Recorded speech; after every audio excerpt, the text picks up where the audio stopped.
The feelings of sadness and loss when kids grow up and leave is something that we've called empty nest syndrome for years, generations now. But those feelings aren't just for high school, graduation, and college, and kids moving out. But parents can feel that even as our kids leave when they're really young, like for kindergarten or in preschool even. Well, Sherry Lead wrote this book. It's a 60-day journal challenge. Ask yourself this: ultimate life lessons from and for my girlfriends. That's Sherry's new book, and she joins us right now with tips and tools to deal with the empty nest syndrome. And Sherry, you've been going through this too, right? With your both of your kids, huh?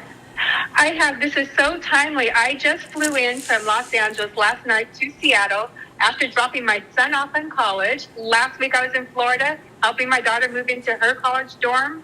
So this is very timely for me right now. And it's such, these transition times for a parent, or I think they're all tough, even when our kids are little. So tell us about that. What is that feeling of that nostalgia, that sadness that's so common? Yeah, you're right. This could happen at any time. We talk about it, with moving our kids to college. But I happen to have girlfriends who have kids, going into middle school, going into kindergarten even. And this feeling that parents have of kind of a grief, a loss. Sometimes it comes from fear too, not knowing if your child's going to be okay, or at least having that bit of anxiety. This can happen at any stage of life. And as far as empty nest goes for parents whose kids are really leaving the coop, that affects about 20 to 25% of parents, and it can affect a couple very differently. Even a couple that's living together, they could have very different feelings about the different stages of their kids' lives. Do you find, Sherry, that this is more a female feeling, or can the guys, the dads, also go through this?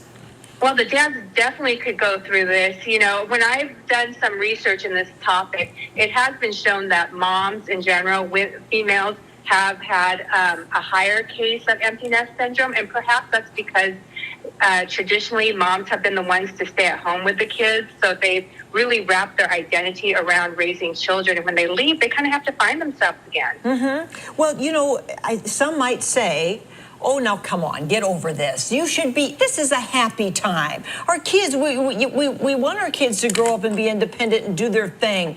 So just stop feeling, just move on and stop being sad. How does that work, Sherry? Well, if only that was so easy, right? It's like telling someone who's angry to just calm down. Calm down. That doesn't work. One of my tips, I love to have clients, I'm a life coach, so I work with a lot of women, especially who are going through this transition. And one thing that I love to challenge them to do during this time, if they're feeling that sadness and that grief, is to challenge themselves to do something new, something outside of the box that's a little uncomfortable for them, that gets them excited, but also it has a bit of that fear factor because it is a bit outside their normal realm. And it could be anything from, joining a new volunteer group to signing up to run a marathon. Or I have a girlfriend who is single, or was single, and she decided to challenge herself to 21 dates in 21 days. Oh my! Which was incredibly outside her comfort zone. But talk about a energy shift and a mindset shift. She wasn't focusing any longer on, some of the other issues that were going on in her life. She was focusing on this and pretty excited about it too. So something that gives you that excitement to kind of shift your energy and your focus away from that really profound feeling of loss. Yeah, something new, something that doesn't have anything to do with your own kids, right? I mean, so we're trying to go into a new direction here for a new kind of motivation. Reconnecting with your friends or your partner, your husband or whoever is involved here, kind of a new focus on yourself.